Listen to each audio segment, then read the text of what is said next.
What was the impetus for The Fool's Lear? Was there a moment when you knew you should write this play?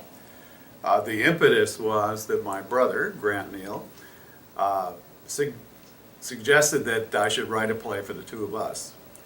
And immediately, The Fool and Lear popped into my mind because I'd seen my brother playing many clowns over the years in operas, playing Scapan in Central Park, and he was great at it. And so it seemed a natural. I hadn't read Lear in a long time, but then when I read the play, I saw what I could do with the two characters. So you say you wrote this play for yourself and your brother. Do you like to write with specific actors in mind? Yeah, at the beginning of my career, that's exactly what I did. I was hired as a playwright in residence for a children's theater in Providence, Rhode Island, and wrote 27 plays for them. And then I was a playwright in residence at a summer stock theater. So very often I knew pretty much who the cast was going to be, and I was very comfortable doing that. It's only in recent years that I started writing without a specific cast in mind. This began as a play about King Lear and the Fool, but it developed into a story about dealing with an aging parent and dementia. How did it evolve?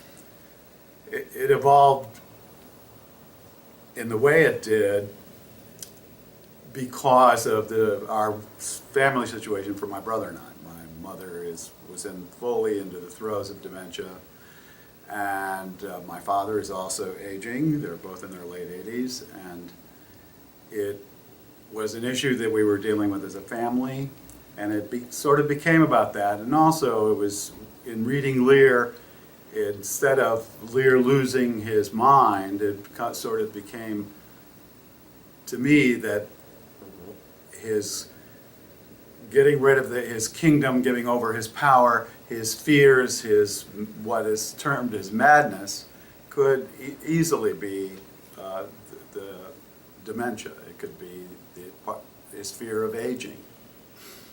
So what is Lear afraid of in the play, and what is the Fool afraid of?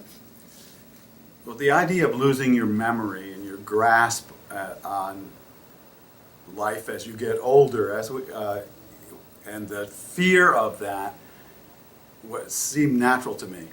At my age, as your powers diminish, as your memory goes, as you're less able to do things physically, it's frightening, and it's easy to project, watching my parents particularly, what I might feel 20 years from now. My father was incredibly active until he was 85 years old, but then now he can't walk very well, and things like that, and how terrifying it is, and losing the threads of conversation and all that, and how fearful you must be when that happens. And what the Fool is afraid of is something totally different. He's afraid of never being acknowledged by his father. In our idea, the Fool and the Lear are related. And that has a lot to do with the fact that in the play King Lear, you never see Cordelia and the Fool on stage at the same time, which is easy to project that they were played by the same actor, and they have different parts of Lear's affection. Who are you when you watch your play? Are you Lear, the Fool, or the playwright? Hopefully I'm always watching like an audience. When I see the play, whether I'm directing or whether I've written it, I want to see it feel what the audience is feeling. And that's always my goal. And it's really quite possible to do that. And I try not to be so locked into my interpretation of what the characters are like that I ignore what each new cast or each new actor brings to the play, because they're all going to contribute something different to what Lear is. And Craig Smith in this production has brought a whole new dimension to King Lear. What is your next project? I've just finished a play called A Place for Natty Bumppo, and I'll be I'm looking for a place to produce that, either in Charleston or in New York or both. and hope to get that on in the next year. Thank you.